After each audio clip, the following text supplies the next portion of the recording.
Hello bachcho, in this video we are going to discuss about some conceptual things which is based on the linear equation in two variable. तो देखो linear equation in two variable में लगभग सारी चीजें आप पढ़ चुके हो, कुछ और बातें हैं जो आज हम लोग कंप्लीट करने जा रहे हैं। ठीक, तो सबसे पहला जो पॉइंट है जिसको हम लोग डिस्कस करने जा रहे हैं वो है इक्वेशन ऑफ एक्स एक्सिस। तो इक्वेशन ऑफ एक्स एक्सिस को कैसे आप रिप्रेजेंट करोगे, इक्वेशन ऑफ वाई एक्सिस इसको आप कैसे रिप्रेजेंट करोगे, मतलब इक्वेशन ऑफ एक्स एक्सिस और इक्वेशन ऑफ वाई एक्सिस को क्या लिखते हैं और ये क्यों लिखते हैं इसकी बात पहले हम लोग कर लेंगे। चलिए कोऑर्डिनेट एक्सिस को हम लोग सबसे पहले प्लॉट कर लेते हैं। ठीक है, ये हो गया देखो आपका एक्स एक्सिस और ये हो जाएगा वाई एक्सिस। ठीक, तो अब देखो जब आपको इक्वेशन ऑफ एक्स एक्सिस लिखना है तो आप इस लाइन की बात कर रहे हो ना, इस एक्स एक्सिस की बात कर रहे हो। तो इस एक्स एक्सिस पे एक ऐसी वैल्यू है जो फिक्स है, एक्स एक्सिस पे आप कहीं पर भी उसको देखोगे वो फिक्स होती है और सेम होती है, वो है y। अगर आप एक्स एक्सिस पे किसी भी पॉइंट पे y की वैल्यू निकालोगे तो y की वैल्यू हमेशा आपको क्या मिलेगी, 0। किसी भी पॉइंट पे आप एक्स एक्सिस को ले लो और किसी पॉइंट पर y की वैल्यू निकाल लो, y हमेशा आपको क्या मिलेगा, 0। तो यही होता है equation of x axis. Equation of x axis y is equal to 0 लिखते हैं। क्यों लिखते हैं इसकी भी बात अभी हम लोग करेंगे। ठीक है, अब आइए इक्वेशन ऑफ y एक्सिस की। तो इक्वेशन ऑफ y एक्सिस का मतलब देखो ये इस लाइन की बात आप कर रहे हो। Equation of y axis means y axis line जो है उसकी बात कर रहे हो। तो जब y एक्सिस पे आप देखोगे तो यहाँ पर x की सारी वैल्यू, जितनी भी x की वैल्यू आप पॉइंट लोकेट कर सकते हो कर लो, सभी पॉइंट में x की वैल्यू आपको क्या मिलेगी, 0। क्योंकि देखो यहाँ पर ओरिजिन है और यहीं पर आप x की वैल्यू ऊपर और नीचे दोनों साइड चेक कर लो। तो यहाँ पर जो एब्सिसा होता है, जो x की वैल्यू होती है on the y axis, x की वैल्यू हमेशा आपको 0 मिलती है। तो जब x की वैल्यू 0 मिल रही है तो इक्वेशन ऑफ y एक्सिस हो जाएगा x इक्वल टू 0। ठीक है, अब आप बोलोगे ये तो ठीक है, लिख दिया आपने x की वैल्यू 0 और y की वैल्यू 0, तो ये कैसे एक लीनियर इक्वेशन को रिप्रेजेंट कर रहा है और क्यों इसको 0 लिखा गया। अब चलिए उसकी बात करते हैं। देखो पहले x equation of x axis आपको पता चल गया ना, y इज इक्वल टू 0 है। क्यों है अब वो बात करेंगे। y इज इक्वल टू 0 क्या है, इक्वेशन ऑफ x एक्सिस है, क्यों है समझिए। अब आप देखिए कि अब इसको जरा इक्वेशन ऑफ x एक्सिस को आप टू वेरिएबल के फॉर्म में ले जाइए। टू वेरिएबल के फॉर्म में लिख सकते हैं ना इक्वेशन ऑफ, जब आप पार्टीशन प्लेन पे प्लॉट कर रहे हो इक्वेशन को तो वो x एक्सिस y एक्सिस में होगा, तो हम इसको linear equation in two variable में लिख सकते हैं। अच्छा, इस इक्वेशन को अगर linear equation in two variable में लिखोगे तो कैसे लिखोगे, 0 into x plus y is equal to 0। ठीक है ना। अब देखो जब आपने x कोऑर्डिनेट आपको यहाँ पे इन्वॉल्व करना है तो उसका कोफिशिएंट तो 0 रखना होगा ना, क्योंकि इसके पास तो x है नहीं, तो x का कोफिशिएंट हो गया 0। अब देखिए अब आप x एक्सिस पे कोई भी पॉइंट ले लो, कोई भी पॉइंट, चलो ये पॉइंट हमने ले लिया और ये अज्यूम कर लिया कि ये है आपका 3,0। ठीक है, मान लो कि ये जो पॉइंट है इस पॉइंट को हमने कह दिया ये 3,0 होगा। चलो 3 की वैल्यू, x की वैल्यू 3 ले लिया, y की वैल्यू तो 0 मिल रही है इस पॉइंट को अगर हम लेते हैं तो अब जब इसको वेरीफाई करो, x की वैल्यू यहाँ 3 रखो और y की वैल्यू 0 रखोगे तो आपको क्या मिला, 0 मिला। मतलब x एक्सिस पे x की कुछ भी वैल्यू ले लो, है ना, x की कुछ भी वैल्यू ले लो, उसका कोफिशिएंट 0 है तो रिजल्ट तो ये पूरा 0 हो जाएगा और y की वैल्यू क्या मिल जाएगी, 0 मिल जाएगी, है ना।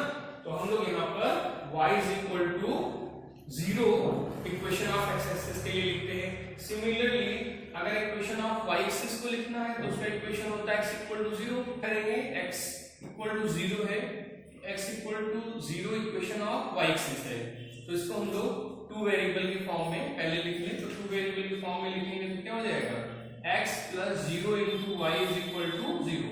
तो देखो यहाँ पर y का कोफिशिएंट क्या लिखा गया, 0।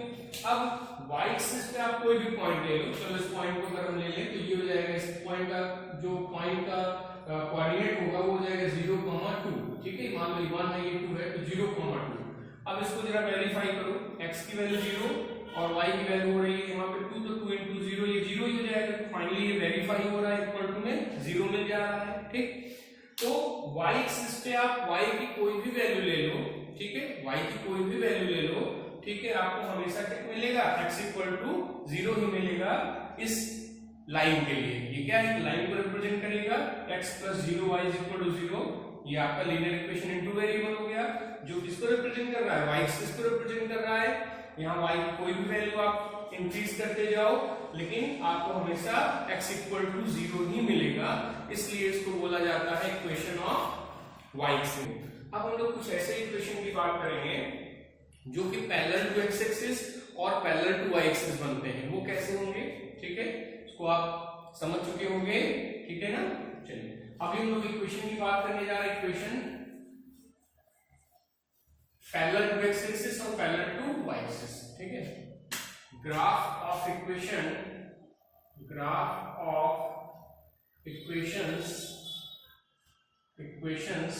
Parallel to x axis and y axis, ठीक है ना। अब आप देखिए, अब आप ऐसे इक्वेशन को डिस्कस करने जा रहे हो जिनका ग्राफ x एक्सिस और y एक्सिस के पैरेलल बनता है। पहला देखो क्या हो सकता है, x इक्वल टू a, पहला केस ले लिया, a मींस कोई भी रियल वैल्यू होगी, x इक्वल टू a कोई भी रियल वैल्यू होगी। x इक्वल टू a के लिए जब आप ग्राफ प्लॉट करने जाओगे तो आप देखोगे कि ये कैसे बनेगा। आप सपोज कर लो x इक्वल टू a, कहीं यहां से पास हो रहा है, ये जो डिस्टेंस है वो हमने a रिप्रेजेंट कर दिया, ये पॉइंट मिला, तो यहां से जो ग्राफ होगा x इक्वल टू a का, वो पैरेलल टू y एक्सिस खींचा जाएगा, ठीक है ना, ये खींचा जाएगा पैरेलल टू y एक्सिस, ठीक। स्केल यूज कर लिया जाए ताकि आपका एक स्ट्रेट लाइन बने। और कुछ इस तरीके से देखिए, ये जो ग्राफ है ये किसको रिप्रेजेंट कर रहा है, x इक्वल टू a को, ठीक है ना। मतलब x की कोई भी वैल्यू दी हुई है, अगर उसका ग्राफ आपको बनाना है तो 1 दिया है, तो यहां से पास करेंगे parallel to y axis. x की वैल्यू 2 दिया है तो x इक्वल टू 2 से पास करेंगे parallel to y axis. x की वैल्यू -3 दी है तो x की वैल्यू -3 यहां होगी, यहां ऐसे पैरेलल टू y एक्सिस बनाएंगे। मतलब x इक्वल टू a का कांसेप्ट, मतलब a की कोई, a मींस कोई भी रियल वैल्यू हो सकती, तो x की जो भी वैल्यू होगी उसको x एक्सिस पे फाइंड आउट करके और वहां से x एक्सिस पे परपेंडिकुलर और y एक्सिस के पैरेलल जो लाइन ड्रॉ होती है वो होता है पहला equation x equal to a type का ना। यहाँ पे इक्वेशन ऑफ एक्सिस क्या हो जाएगी, पैरेलल टू y एक्सिस हो जाएगी। क्यों हो जाएगी अभी इसकी बात करेंगे। Second, y is equal to suppose कर लो b है, तो y is equal to b है। अब इसको आपको प्लॉट करना है तो y की वैल्यू है, तो y की वैल्यू आप सपोज कर लो यहाँ पे कहीं आपको b मिल रहा है, तो ये आपने कहा कि y की वैल्यू b आपको यहाँ मिल रही है, ठीक। तो y is equal to b पे के लिए अगर आपको ग्राफ प्लॉट करना है तो y is equal to b के लिए अब जो ग्राफ प्लॉट होगा वो पैरेलल टू x एक्सिस हो जाएगा। कुछ इस तरीके से आप प्लॉट करते हो, ठीक है ना, कुछ इस तरीके से ये आप कुछ इस तरीके से ये y is equal to b का ग्राफ प्लॉट करते हो। क्लियर। अब इसको हम लोग कुछ नंबर लेकर के समझ ले। जैसे सपोज करो कि x की वैल्यू, ठीक है, समझ में आ गया होगा, रख करके हम कुछ नंबर लेकर के आपको समझा दें कि किस तरीके से आप इसको प्लॉट करोगे। तो सपोज करो x की वैल्यू 2 दी है, चलो फर्स्ट इक्वेशन ले लेते हैं x इक्वल टू 2, और इसको आपको x एक्सिस और y एक्सिस कोऑर्डिनेट पे प्लॉट करना है, मतलब इसको 2 वेरिएबल में प्लॉट करना है। यहाँ पर जो इक्वेशन इन 1 वेरिएबल है इसको आपको कोऑर्डिनेट एक्सिस पे प्लॉट करना है। तो पहले हम लोग को इसको x और y के फॉर्म में लिखना होगा, इसको 2 वेरिएबल की इक्वेशन में ले आना होगा, तब तो कोऑर्डिनेट एक्सिस पे प्लॉट होगा। तो हम कैसे लिखेंगे, देखो x plus 0 into y is equal to 2। देखो ये जो इक्वेशन इन 1 वेरिएबल था उसको हम लोगों ने इक्वेशन इन 2 वेरिएबल कन्वर्ट कर लिया, y का कोएफिशिएंट क्या कर दिया 0। अब इसको प्लॉट करने की बारी आती है, ठीक है। अब आप देखो यहां पर x की वैल्यू 2 है, तो 1 2 3 4 ये सब मार्क कर लेंगे आप, ठीक है। अभी आप देखो क्या हो रहा है, x इक्वल टू 2, तो x इक्वल टू 2 के लिए आपको लाइन रिप्रेजेंट करनी है। तो अभी बताया x इक्वल टू 2 मतलब ये इस पॉइंट पर एक लाइन ड्रॉ होगी जो कि y एक्सिस की क्या हो जाएगी, पैरेलल हो जाएगी। ये देखिए आपका x एक्सिस है और ये y एक्सिस है, तो यहाँ पर जो x की वैल्यू 2 को रिप्रेजेंट करना है तो यहाँ से line parallel to y axis आपको प्लॉट कर लेनी है कुछ इस तरीके से, है ना।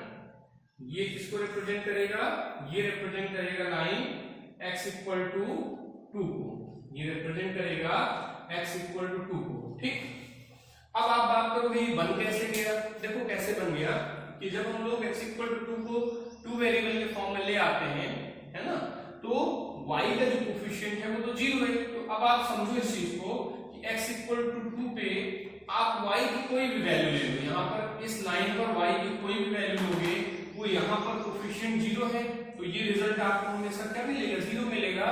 और x equal to 2 constant value हो जाएगी और जो लाइन है वो आपका बिल्कुल पैरेलल टू y एक्सिस में जाएगा। भाई आपने x की वैल्यू यहाँ 1 ली तो कोऑर्डिनेट आपका यहाँ 1 हो जाएगा। ठीक है, 1 यहाँ y हो गया तो x की वैल्यू तो 2 ही रहेगी। फिर आप x की वैल्यू y की वैल्यू यहाँ से सपोज कर लो 2 लेते हो, अगर y की वैल्यू यहाँ से 2 लेते हो तो यहाँ 2 पुट करोगे तो फिर से x की वैल्यू 2 मिलेगी। तो कुल मिलाकर के y के इनफाइनाइट वैल्यूज के लिए आपको x की वैल्यू 2 मिलेगी, तो आपका एक स्ट्रेट लाइन ही बनेगा जो कि पैरेलल टू y एक्सिस होगा। ठीक है ना। एक और एग्जांपल ले लेते हैं।